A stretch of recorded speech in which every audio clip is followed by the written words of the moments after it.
Hello everyone, I am the storyteller, and tonight I am here just to help you relax, to drift off to sleep by the sound of the waves, like the whispers of old souls.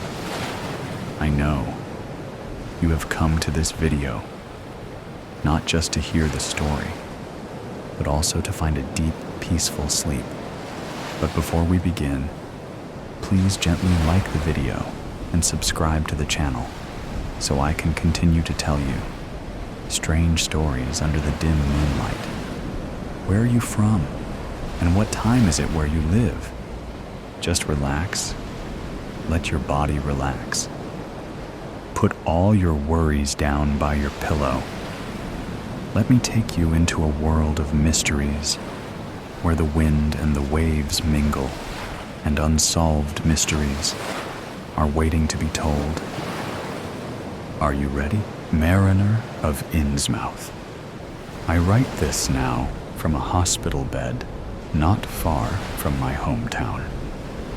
Though I am labeled delirious and force-fed medications whose names I cannot pronounce, do not believe that this testament is anything other than truth. It was 2 days ago, several miles away from the outer shelf reefs from the coast, when I was aboard a sailboat that drifted seemingly aimlessly over the waves. As the setting sun reflected its vibrant hue on the lapping crests, I, the schooner's sole passenger, leaned against a railing as I stared out across the waters. My name is Howard Phillips, and I was out on this solo sailing journey to find a new clarity in life. 3 days before was my father's funeral. My relationship with my father was a perplexing one. I looked up to and admired the man, but felt like I never really knew him too well. I found myself wondering about the conversations that would never be had, the beers never drank together, the lessons and the stories that would never be taught or told. After the funeral, I had expected to feel some clarity and peace, but instead found only distraught and confusion. And I now often wonder about my own life and where it could lead.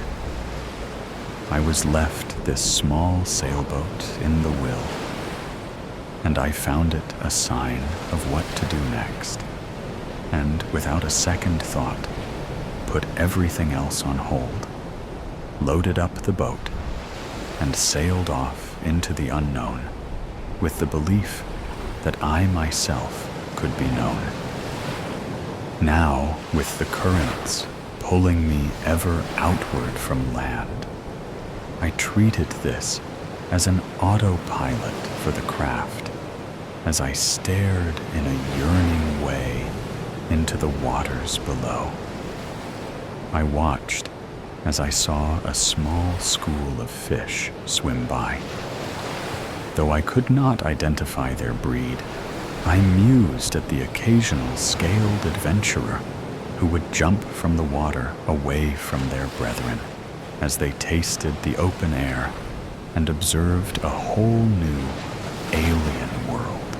I admired these displays and began to wonder if this was some metaphor from the universe I was meant to see, some natural guidance on my own mission for self-discovery. As I watched the fish surface to dance above the cresting waves, I felt I caught a glimpse of something further ahead in the water. It seemed like 2 orbs of crimson, as if 2 eyes were staring at me from below. But when I scanned the waters to better see these supposed eyes, they were nowhere to be found. I supposed whatever bigger fish they belonged to had swum away. Or, more practically, it was a trick of the light of the setting sun. As it distortedly emulated back to me, I shrugged away from the shimmering vision and turned to face the mast. As I did so, I saw a large onyx storm cloud approaching fast in the distance. I rushed to the wheel, yet was too late as the rushing gales moved at a seemingly supernatural speed, enclosing on and whirling the small boat in all directions as my vessel lurched aggressively to and fro. My only option was to cling to the railing for fear of losing myself to the now crushing waves which hurled against the sides of the sailboat like slapping tentacles of a great kraken. The schooner broached and was nearly knocked down. As I was raised into the air, I looked down at the opposite end of the boat and saw that the mast was nearly parallel to the water. I then peered into what I believed to be the murky depths below, except that with a flash of thunder, there appeared to be land not far below me. With that quick blaze of light, I witnessed an unending plain of putrid mud, amassed with the carcasses of decaying fish and horridly foul, less describable things protruding from the sludge. I thought I would feel relief by knowing there was land not far below should I capsize. But instead, an even stronger fear gripped me. A primal fear that whispered in my heart of the unknown horrors hidden beneath the waves. As the unknown, lurking darkness between the spaces of rot and decay beckoned for I to join it in eternity. I witnessed and experienced all of this and more in that split second in the boat's rocking, in that short burst of illumination. But now the ship had leveled out and rode the waves on the merciless winds, whose howls in my ears sounded more like mournful ghosts of all the lost sailors who fell to their watery graves in all the histories of man who came before me. On the horizon, I saw once again those dark crimson orbs from before, though now they rose from the waves instead of hiding beneath them, with churning waters to mark its rise to the surface. The thing slid into view above the dark waters. Those soulless eyes sat as two windows of malice against the face of a towering loathsomeness as it rose to face me. Two monstrous, scaly arms rose to cast in my direction. I turned my face and cowered in a squat huddle against my forlorn vessel, unable to hold my gaze upon the Goliath for fear of losing hold of my sanity. With my eyes squeezed shut and my whole self trembling, I prayed for release from the Leviathan's wake. The sailboat lurched again, this time with such force that I was knocked into the air and hurtled into the water. I felt the unsettling sensation of the sludged mire below, the masses of decay and putrid remains pouring over and surrounding me as I sunk deeper into the concoction of fetid slime and rotted scales which cut deep in my skin. I felt it seep into my nostrils and under my eyelids, and the groping carcasses felt like an incalculable sum of vengeful hands gripping me, pulling me deeper and deeper still into my shallow grave. My consciousness faded, and all went into nothingness around me. That's when I awoke next in a hospital near the coast. I don't know how I escaped, or what became of my father's boat. I only know I was found washed ashore, bruised and littered with abrasions. But I was alive. As I lay on my hospital bed, with no company but the memory of that nightmarish storm, I realized I had found the clarity for which I had set sail, though it was a clarity I would wish on no one, and wish only that we all could remain in our blissful ignorance of the truth. The truth that, as men, our place in this world is that of mere playthings on a board of cosmic proportions for being far beyond mortal comprehension. That the storm that man finds themselves trapped within is at the whims of those who rise from the deep. There were way too many flies for an empty house. Schizophrenia is a bitch, and I don't usually curse when I'm writing. I like the classic style of Stephen Crane and the refined worlds of Oscar Wilde, and I know things have changed a lot since this kind of gentleman went extinct. But still, there is something about correct writing that turns everything into poetry. Even these stories. I continue now. Schizophrenia is a bitch. Medicated or unmedicated. Dealing with not knowing what is real or not can still be challenging day by day. From the happy little bunnies hopping out of an unexistent hole to say hi graciously and brighten your day, to the four-eyed woman whose face was falling rotten into pieces in front of my astonished eyes, while she only wanted to offer my breakfast one autumn morning. Anything can be frightening. I thought I was never going to have the courage to move far from the city, far from the hospitals, from the gentrification, and the everyday influx of strangers. It made me calm to know I could just pop out a card from my pocket that shows my mental condition, and people would help me in the most scary situations.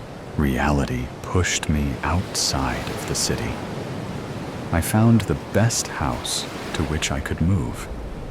Affordable, 2 stories, old cracking wooden floors, unfinished basement, and a big yard with space to grow your vegetables, your very own lavender plants, with the freedom to sit outside and write while listening to nothing but the chickadees and robins singing.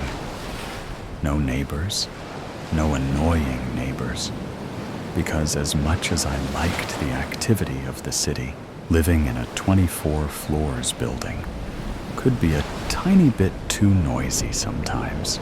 A 100-year-old house that needed some love. Honestly, for the price I paid, I had all the love in the world to give. I didn't overthink before buying it. I didn't want to get into details, so I put the signature on the paper and bought it as it was.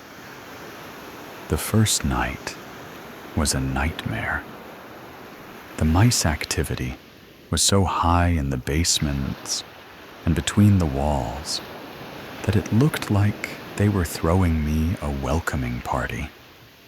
My eyes were wide open, and I kept just thinking, I need a cat. I need a cat. I need to get a cat. I didn't challenge my judgment or how factual the existence of mice in a house this old would be. I could smell the mice, their nests, their filth, their spawns. And if there is something I rarely get in life, it's olfactory illumination, also called phantom smells. I didn't dare tell any of my family members about the nightmare because I had been told many, many times that moving out of the city was not for everyone. I didn't want to worry my mom. She tried to persuade me to move in with her, inviting me to stay more than once, offering me homemade food, and promising me peace and clean laundry. I spent the night the best I could, turning from one side to the other, trying to get comfortable and used to every noise. I woke up the morning after with a horrible headache when I moved the curtains in the bedroom to let the sunlight in. I saw at least 30 flies, scattered, sunbathing, flapping their wings against one of the windows, and I jumped back to my bed in disgust. I had my phone fully charged and used one of my favorite methods to discover if my mind was playing games or not. I took a picture of the flies. You see, when you have schizophrenia, if you take a picture or make a video at the precise moment that you see the craziest things, you can actually check on your phone if what you are seeing is real. The mind evolved to be tricky and a vile traitor sometimes. Still, it didn't evolve as much as not to be tricked by a cell phone camera. So the hallucination you are having, if it's just a mere creation of the mind, will not appear either in the video or in a picture. The flies were there, way too many for a house that had its windows closed for the past few weeks. There was a family there before. I don't think this was normal, even for a country house. It wasn't even summer. The weather didn't look inviting for flies, and my house was not a warm place for them to live happily in. I opened the 4 curtains individually to reveal the flies blackening each window. I sprayed them and saw them fall one by one. I vacuumed the remains and moved to the bathroom for a relaxing bath. Relaxing was something that I wouldn't do for a while. I opened the faucet, and the bubbling sound of dry pipes came first, letting a little string of water fall that looked horribly yellow. By the time my bathtub was full, all I had was pea-colored water that smelled like sulfur, and it made me lose the last drop of hope I had that morning. I walked downstairs to the basement. I had been in a basement twice in my life, and one of those times was when I had to check the new house with the realtor a few weeks before moving. I wouldn't say I liked basements. The swamp smell, the spiders, the spider webs that were abandoned, meaning the spiders are now somewhere else where we can't see them. The mice, their horrible smell, and the furnace, the root of significant nightmares that come from old stories and many, many horror movies that I wish I hadn't seen. I took a gun with me. I know I shouldn't have had one, but my dad, who didn't know better, advised me to take his gun since being alone in a house can be challenging for a woman. My nearest neighbor was 2 miles away, but so was a police station, so I thought it was an okay idea. This time, I had to use it. It was loaded and ready to shoot some cans outside in case my days turned more boring. When I reached the bottom of the stairs, I heard noises coming from the water well. Something was struggling to get out. The well was a little bit deep, but still, anyone my size could have gotten out of there. I thought, well, great. Now I will have to shut a wild animal, because there is no way I will let an upset possum or rabid raccoon roam my basement. I cautiously approached the water well. The noise grew louder and more frantic.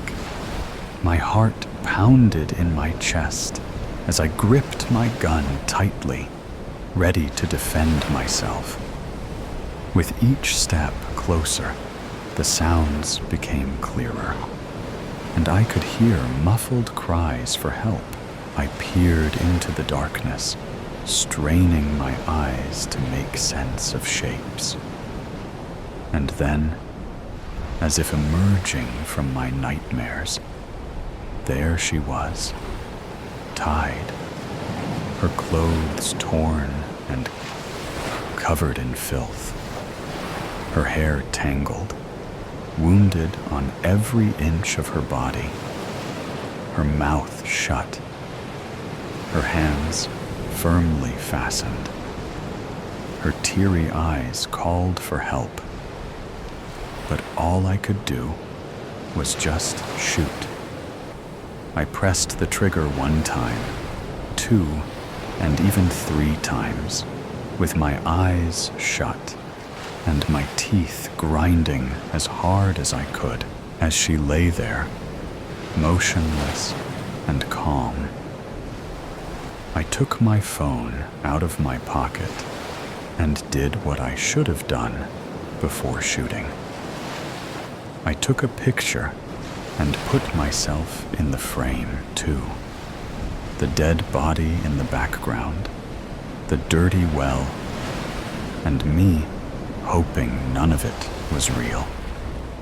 Hoping I wasn't real. I took a picture, and there we were. The flash blinded my eyes, and I saw myself, a newborn killer, staring at the screen. She was still there. Oh, so still.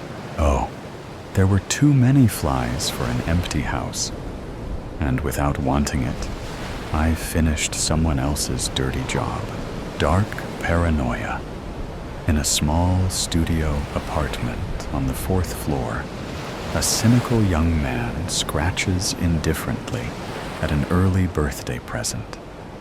The man's name is Aaron Newman, a man whom life treats without deference, honor, or success. Waiters bring him cold burgers, and gas station clerks shut doors in his face. On this day before his birthday, he is given a lottery scratch-off that will change not only the way he views the world, but everyone in it. Aaron scratched away at the lottery ticket, scoffing as he did so at the cheapness of such a thoughtless gift. But as the second box read, 500,000, same as the first, he felt his pulse double and thrum with the intensity of an orchestra of bass. He told himself not to get his hopes up, as the disappointment would only sour after that last scratch. But he couldn't help himself. His palms and forehead began to sweat, and he was acutely aware of his eyes beginning to blur. When the third $500,000 revealed itself, Aaron flew from his seat only for his legs to tremble, forcing him back down to the chair. His face expanded into the appearance of a scream, yet no sound escaped him as his throat tightened. He blinked several times and rubbed his eyes as to confirm to himself that this was not an illusion. And the numbers on the small slip remained the same. Aaron had won the jackpot, and it was all thanks to this apathetic, lazy idea of a birthday present. He decided he wasn't going to cash it right away. He didn't want to give the gifter the satisfaction of knowing they had given him such an exuberant gift. Aaron knew that they would claim credit as if they somehow knew they were giving him a winning ticket, and would expect Aaron to share his money. No, that simply wouldn't do. He'd have to play it cool and act casual with his life, as if nothing happened. If the friend would ask about the ticket, he would say he won 20, which didn't feel like much of a lie to Aaron. Anyway, there was 500,000 after all. Aaron gave himself some time in his lonely apartment to collect himself and recenter his nerves. After several moments of balancing his breath and matting away the nervous sweats, he put on his shoes and left to go to the grocery store to have a personal celebration of his newfound, unsuspected success. Once in his car, Aaron drove down Main Street on his way to his town's small grocery store, the Piggly Wiggly, affectionately known as the Pig to locals. Realizing he's still jittery from his winnings, he sets his car on cruise control to keep a consistent, casual speed down the street. As he cruises, a black sedan rolls past a stop sign on his right and pulls in front of him, forcing Aaron to slam on his brakes. The car behind Aaron blares their horn angrily at them and swerves past him, continuing down the road as if this was all Aaron's fault. Aaron slams his fist on the horn as he glares at the black sedan. He can just make out a silhouette on the driver's side window. The shaded head appeared to be staring at him, though for what reason, Aaron could not say. "What the hell?" Aaron yells out at the dark car, which is idled halfway between two streets. Finally, it completed its turn and moderately accelerated down Main. Aaron muttered angrily under his breath as he moved on, eventually turning into the small parking lot of the Pig. The unfortunately meager lot was packed full of vehicles as Aaron weaved up and down the lanes. At last, he found an open space, and as he turned the wheel to park, a faded blue truck rushed in, nearly scraping Aaron's front bumper as it did so.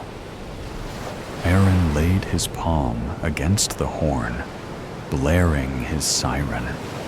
Heads of pedestrians walking amongst the cars swiveled to glower at him, and the driver of the blue truck scowled at him as they raised their middle finger. Aaron's lower lip trembled, and his eyebrow twitched.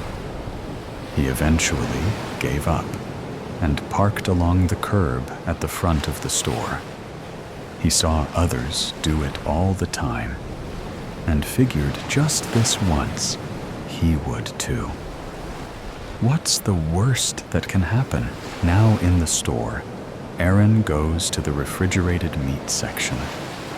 He knows on most days he wouldn't even dream of buying himself a steak, as he could barely live on the salary he made.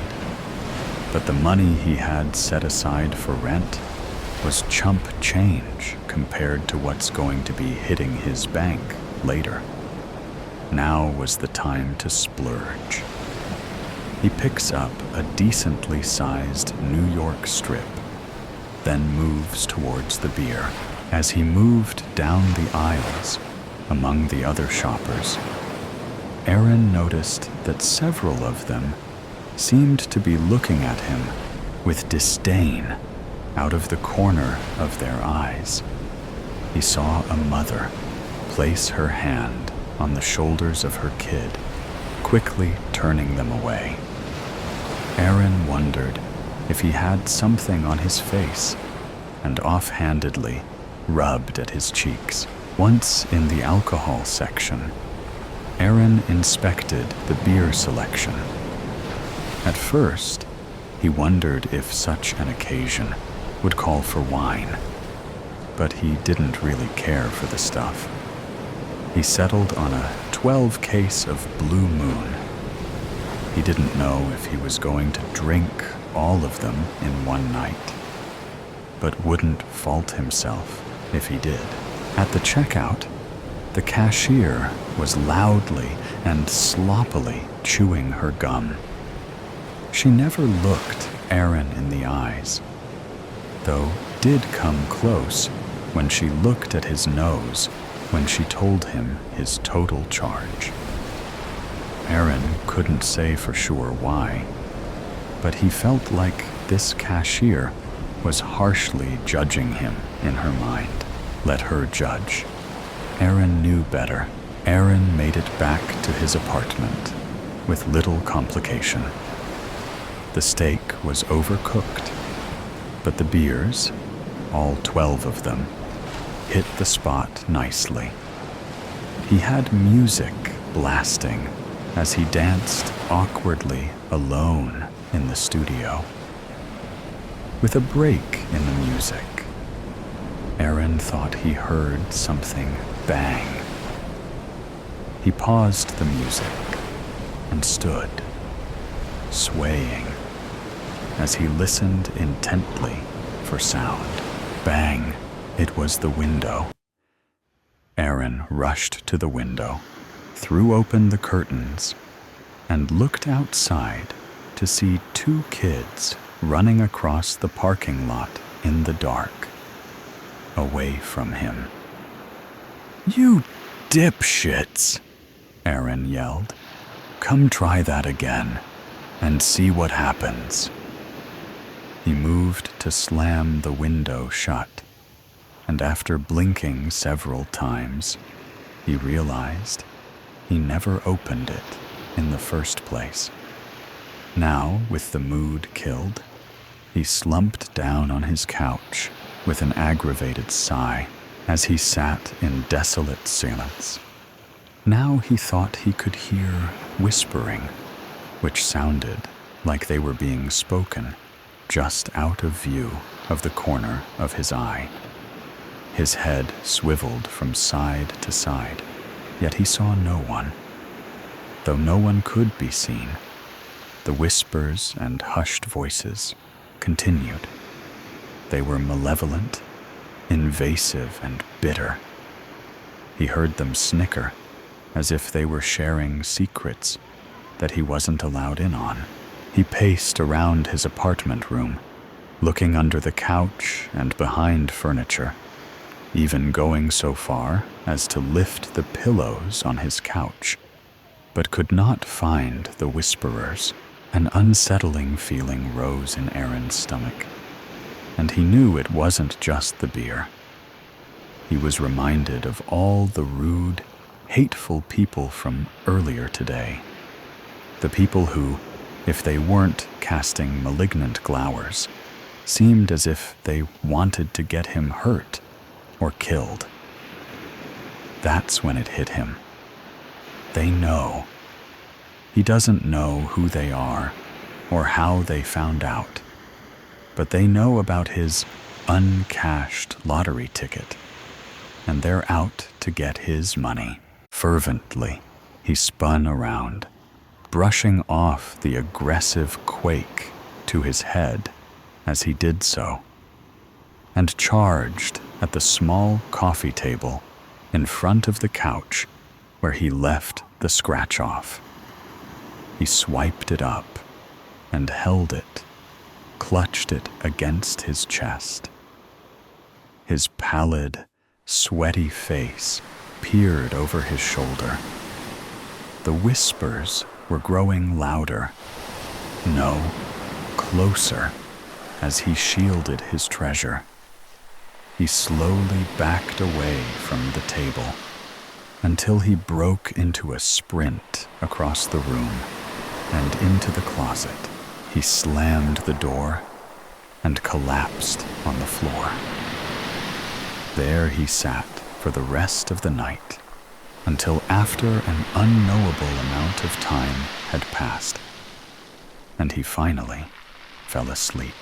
The next day, his birthday, Aaron's head felt like it was being pounded in with a hammer, wrapped up by thin lemon slices. He stood up from his corner in the closet with an aching back and walked into the main room of his apartment. He looked at his phone and had somehow slept until almost noon, and felt grateful he didn't have to go to work that day. He moved to the kitchen, and with trembling hands, he poured himself a glass of water and gulped it down. He refilled and did this 2 more times before shoving his face in his hands. He usually doesn't remember nights of heavy drinking, but he can recall last night clear as a bell. He knows that people are out to hurt him, possibly even kill him, to get their hands on his money. So he decides he is going to cash in this ticket ASAP and secure his money in the bank. Still wearing yesterday's clothes, he hastily puts on his crumbling sneakers, allowing himself to reverie on the classy new shoes he'll replace these with. He shoved the ticket in his pocket and rushed out the door towards the stairs, neglecting to even lock his door on the way out. Driving down his street, he noticed 2 girls standing on the sidewalk, and he noticed them cover their mouths and laugh. And he swears he saw their eyes dart over at his old car. He scowled at them as he drove past, Further down the road, there was a fallen tree that blocked most of his lane. He didn't see anyone from the other direction, but in light of everything, he had started to get nervous. With sweaty palms, he turns the wheel to move around the fallen tree. No one jumped out to meet him with this inconvenience, but he could see the verdure around him, rustling with ambushers, waiting for the exact right moment. With the stirring vegetation around him, the violent chorus of whispers around him began again. They were louder and somewhat clearer than before. He can make out some of their plans to string him up, beating him senseless. The phrase, "catch him, kill him," echoing in his ears. His eyes are blurring as dime-sized droplets of sweat rush down his forehead and flood his eyes. His hands have gone far from clammy, as now he struggles to maintain a grip on the steering wheel. He uses his forearm to wipe away his eyes, only in time to see a shadow standing in the middle of the road.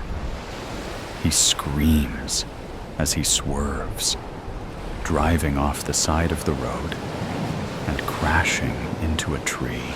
He awoke, unsure of how much time had passed, but saw that the sun had already started to drop. He blinks and squints as the sensation of something cooling slowly runs down the side of his face. He reaches up to touch it, and his hand comes back red. Stumbling out of the car, he hears a woman call out, "He's awake! He's getting out of the car." Aaron turns his head to see a woman and a man standing next to their vehicle, parked on the side of the road.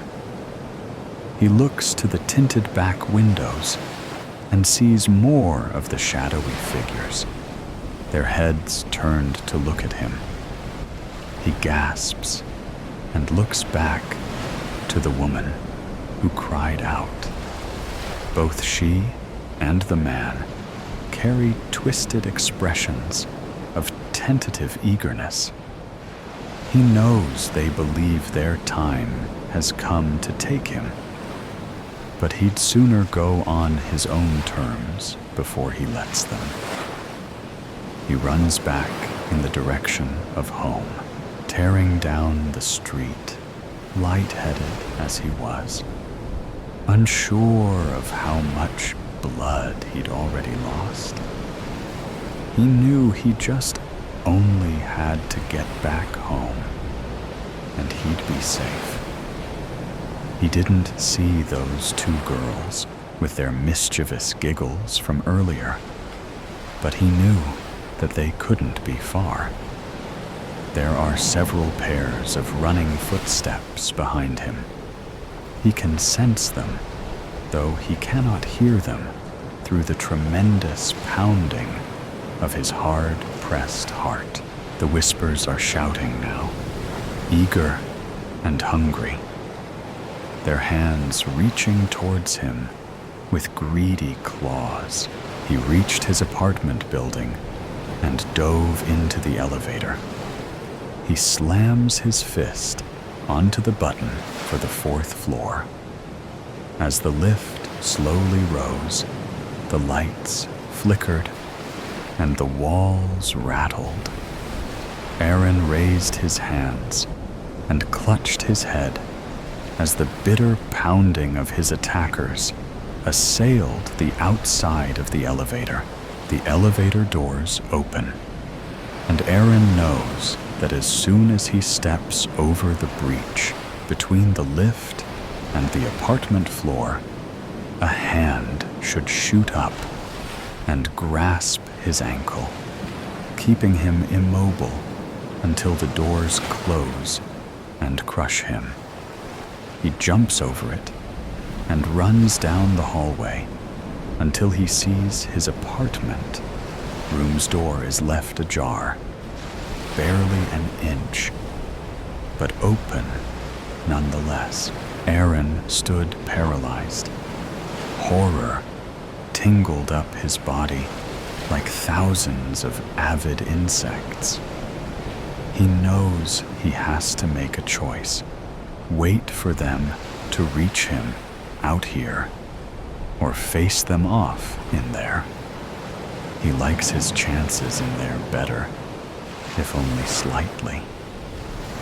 He runs into the dark room and slams the door behind him.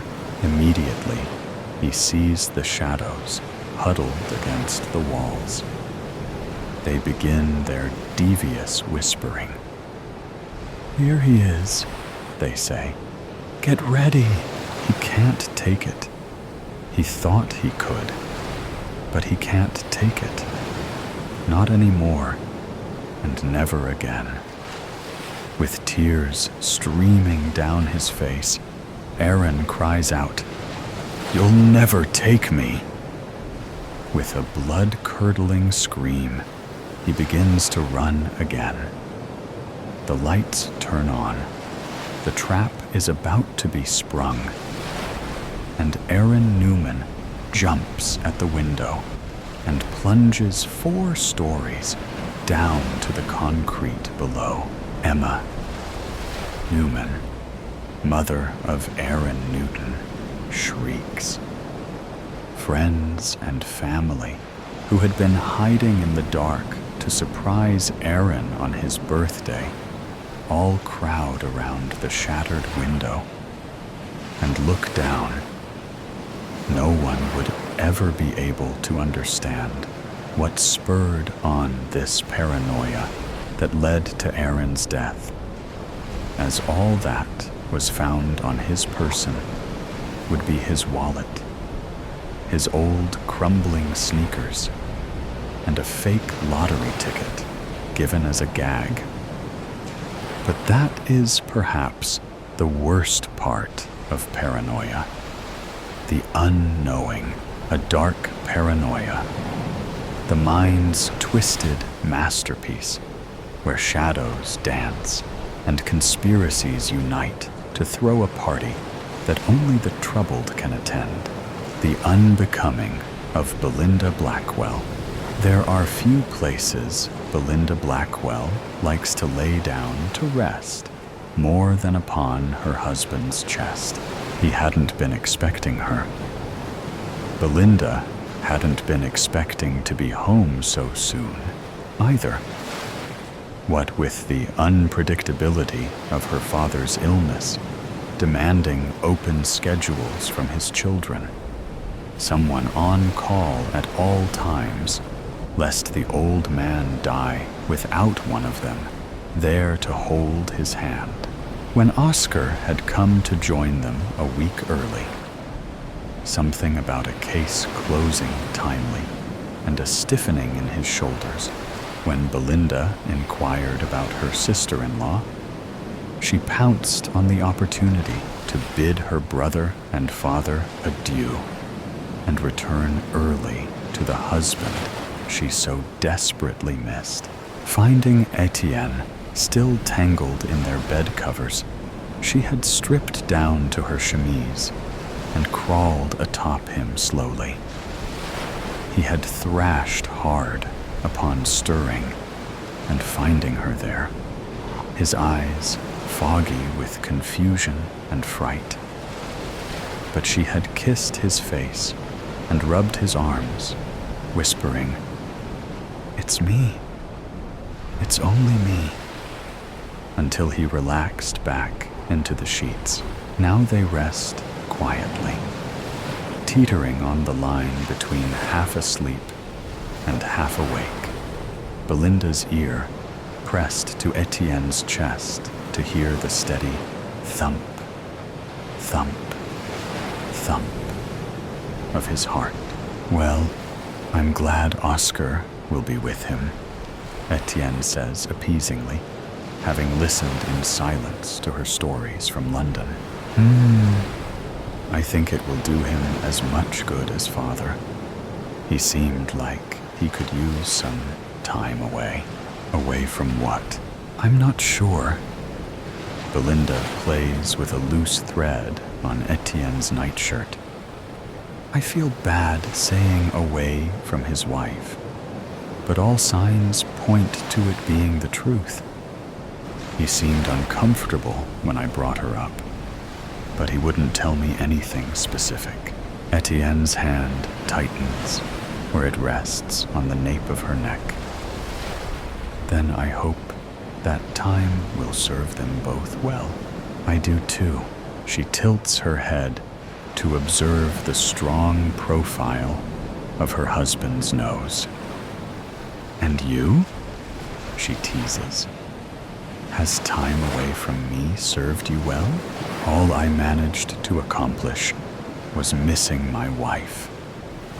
He tucks his chin to look down at her, though I have been doing some research in your absence.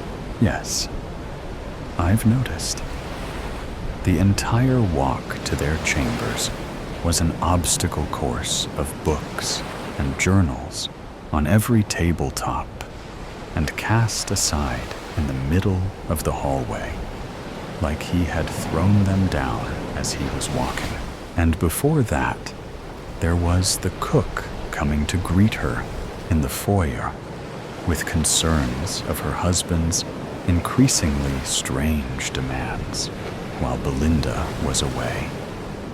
His supposed need for rabbit hearts and pitchers of salt water, bunches of fresh rosemary left to dry on the windowsill for exactly 36 hours, and demands of her and the housemaid to not disturb him when his doors are closed. Certain tasks he'd undertaken where it was vital he not be interrupted. For the sake of goodwill, she gave them both the rest of the morning off. Belinda knows of her husband's beliefs, glimpses into a world of ritual and wardship, studies of augury and communion and necromancy that he prefers she not get too close to. Etienne shifts underneath her, and she reads discomfort in his movements.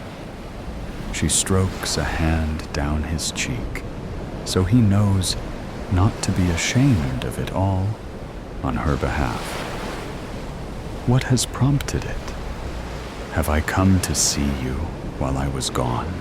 He's told her, too, of the spirit that haunts him, the one that looks just like her, that follows him around the house and watches him from doorways and windows and stares at him unblinking, stares at him like he's done something unforgivable.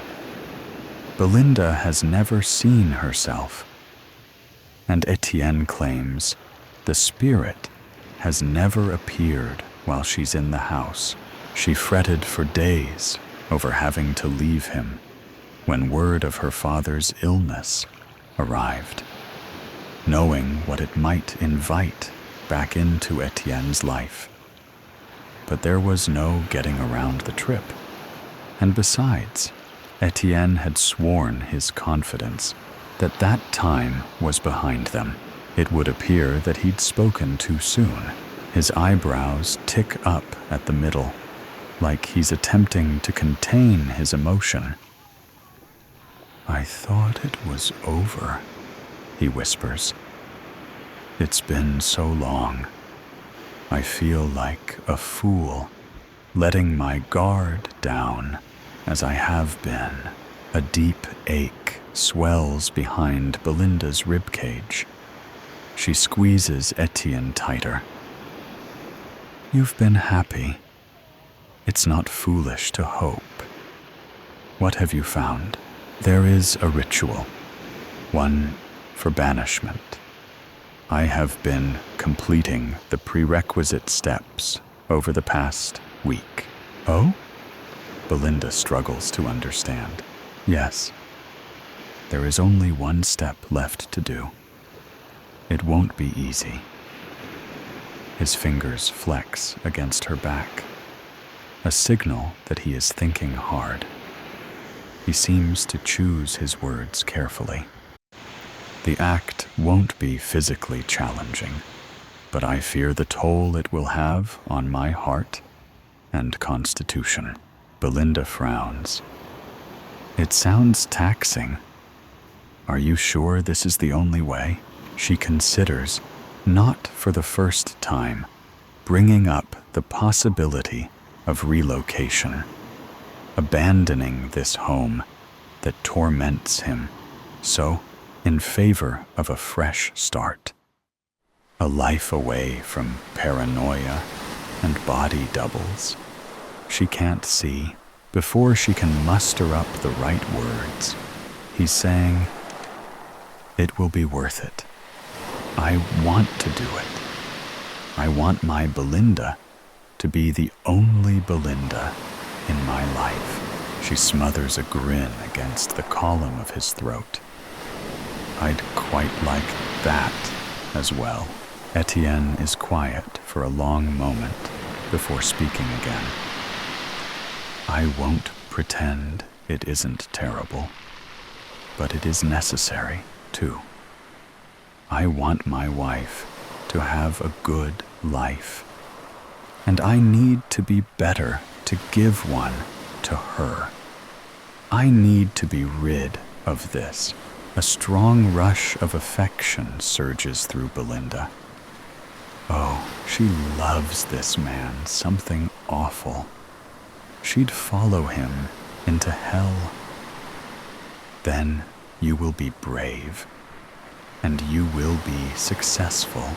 She rises and falls with the depth of Etienne's answering sigh. You sound so much like her, he mutters. Like who? She asks. Like Belinda. Belinda's thumb falters where it was rubbing a soothing path along his collarbone. What? A giggle bubbles out of her, confusion mingling with sleepy amusement. It's uncanny. You've never been this good before. He doesn't seem to register her stiffening, or he does, and ignores it. You've never come to me like this, lay upon me like this.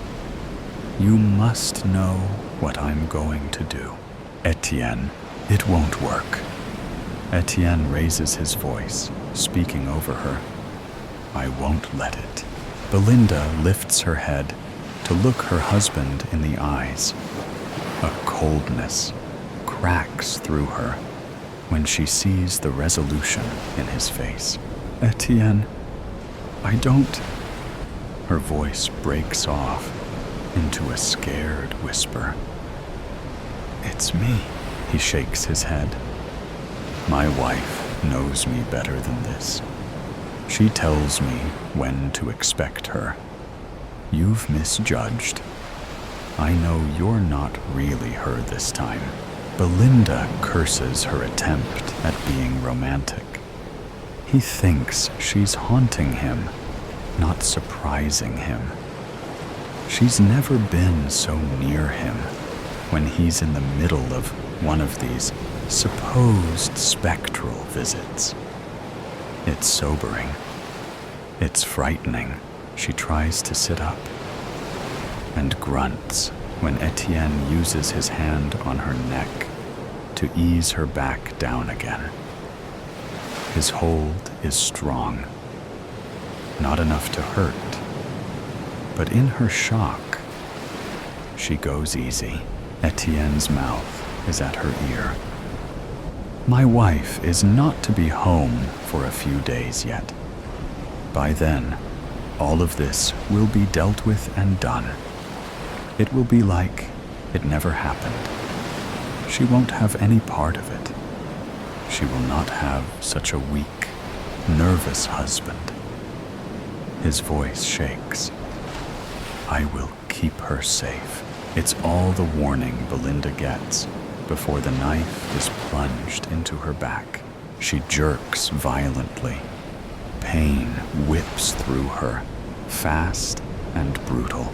It's like someone has dumped a full basin of water over her. No. No. The sensation is real. And it's not water. It's blood. Hot and wet and slick and spreading fast, sticking her chemise to her skin.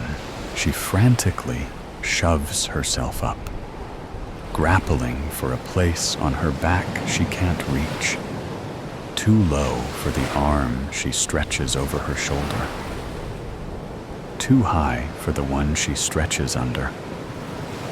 She arches, incapacitated by the pain, her mouth opening and closing like a fish thrown onto rocks, gasping into air that isn't helping her situation, feeling inches from death.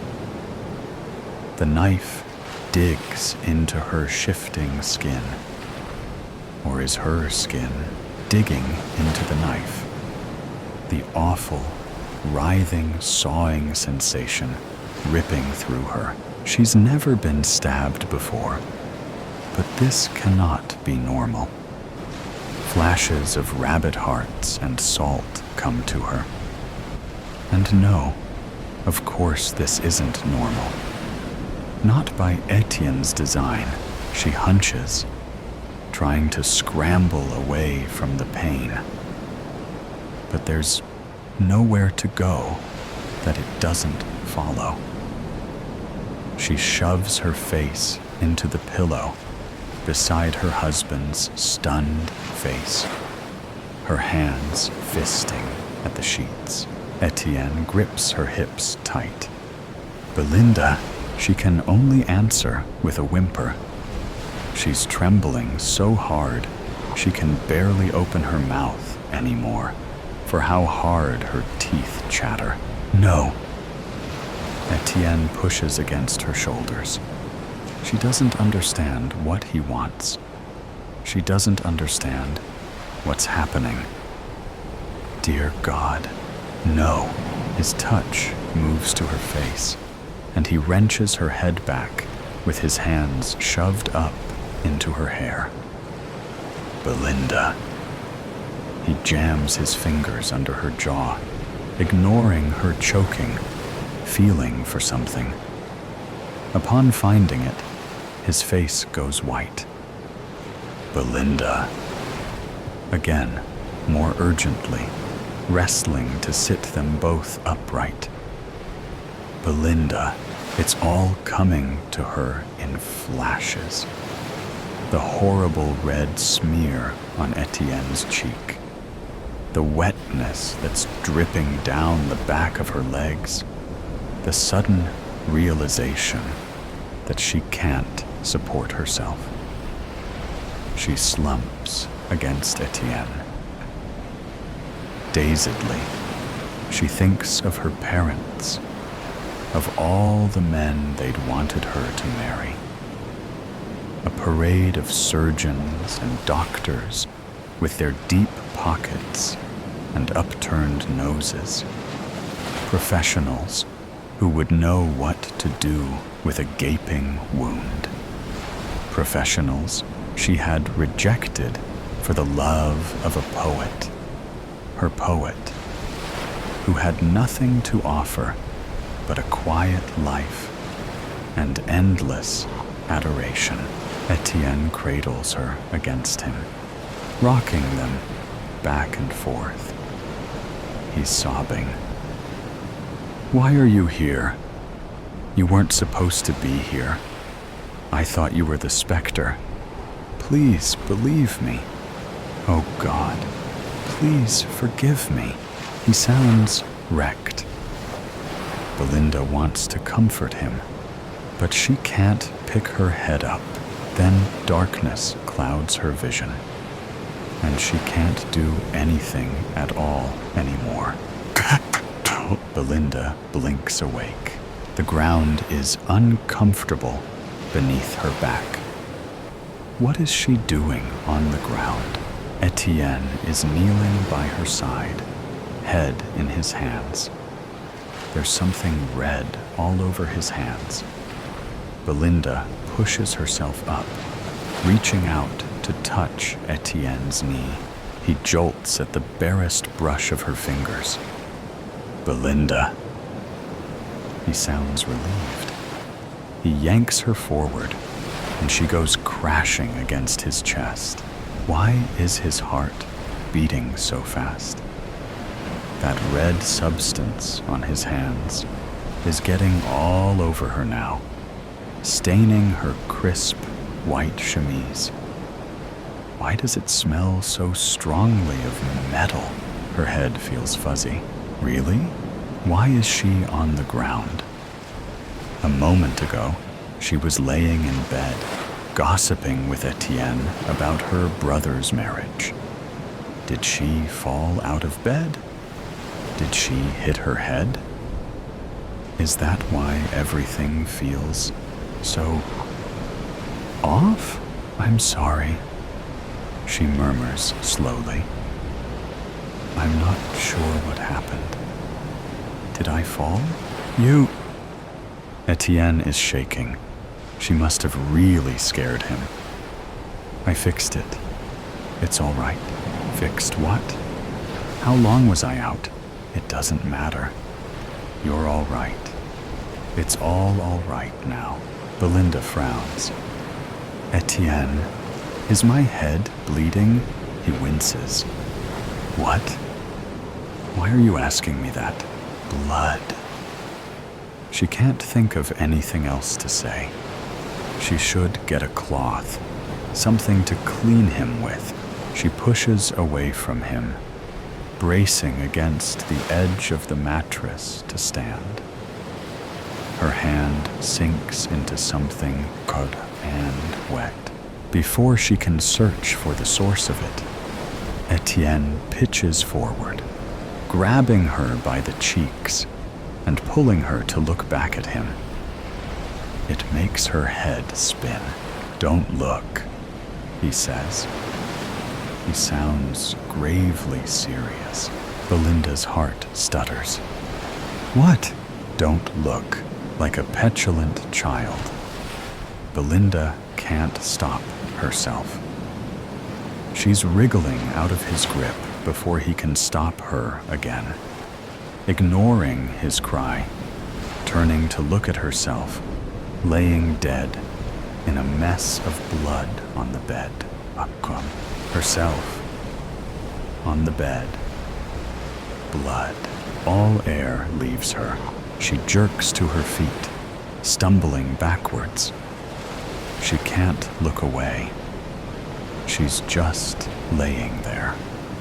Her hair stuck to her forehead, and her chemise soaked through with red. Her eyes are still open. Behind her, Etienne remains on the ground.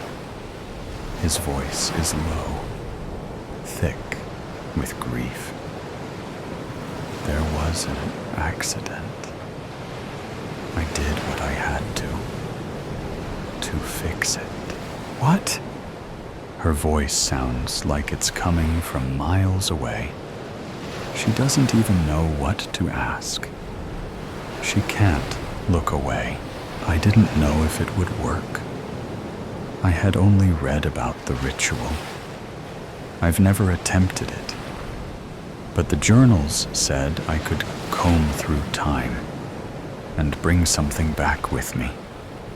He looks up. I brought you. Belinda's stomach turns. Etienne's face is wet with tears. Where is she? You brought me from the past? From before the accident? Yes. It was the only way. You were already gone. His voice breaks, and he hangs his head. His shoulders are shaking. Belinda looks at him. She looks at herself. But what of the Etienne in the past? Are you the same as him? Our paths have diverged, he says gravely. Well, then, what of that Etienne? Is he all alone now? How must he feel, having just had his wife taken from him? Etienne shudders, his eyes darkening. I know how he feels. For some reason, that's what does Belinda in. Her stomach lurches, and she stumbles to the lavatory, shoving the door closed behind her, before retching into the sink. Nothing comes up. It makes her feel worse. She looks up into the mirror.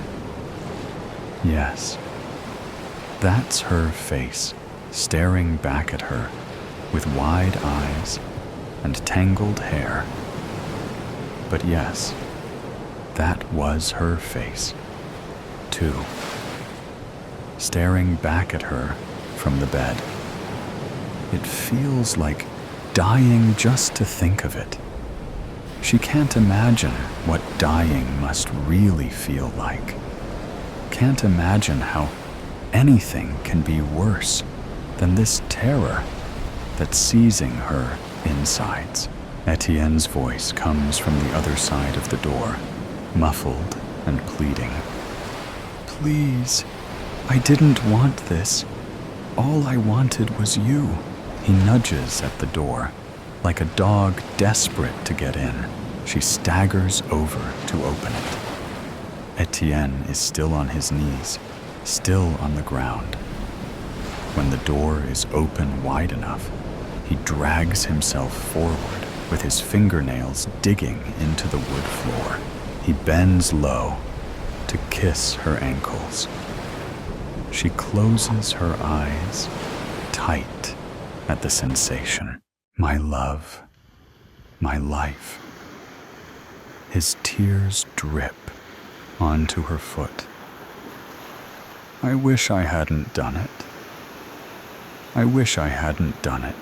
What did you do? A voice in her head begs her to ask, and somewhere deeper, somewhere darker, somewhere inside her that already knows, somewhere she can't reach, is asking, which part do you regret? Tessa. They bury Belinda in the garden. Belinda watches numbly, while Etienne strips that other her from the bloody chemise, redressing her in something soft and clean. He gathers her hair and fastens it into a braid to keep it off her face, and his touch is so gentle and reverential that this time, when Belinda excuses herself to retch into the sink, she throws up the entire contents of her stomach. Belinda gets dressed herself, tugging on a gown, though her hands shake so hard that Etienne has to help her with the fastenings. She follows behind Etienne and stares at her own face, lax where it rests against her husband's. Their husband's shoulder as he carries her down the stairs and out the back door. Is that what she looks like when she sleeps? They leave the bloody mattress as it is for the housemaid to find. We'll say you were with child, Etienne had said, not meeting her gaze. They won't ask questions if they believe you lost something. Etienne is right, as he tends to be.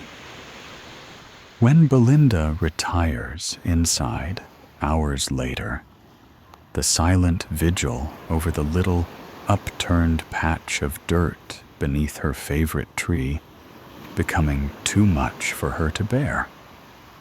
The housemaid Miss Clark is already waiting for her, wringing her hands in the hallway. All it takes is just enough performance of Belinda's averted eyes and a hand pressed to her stomach for Miss Clark's face to drop. She coos sympathetically, fussing over Belinda so tenderly that Belinda is weeping before she can hold herself back. "We buried her in the garden," Belinda croaks. "All by yourselves, ma'am?" Miss Clark asks, sounding surprised. "We couldn't bear to leave her," Belinda says. And now she's telling the truth. Then she tells another. "I don't know what happened." Belinda looks out from their bedchamber, trying to ignore the sharp smell of vinegar and lemon. The bed stripped of its linens behind her. The way the mattress has been flipped. She watches Etienne as the sky goes from blue to orange. Hours pass, and still he remains, bent over the grave of his dead wife, while his wife watches over him. After what feels like an eternity, he rises, stretching his arms. He turns, shielding his eyes against the setting sun, to look back up at the house. Belinda tries not to notice how he flinches when he spots her, feeling like a specter in the window.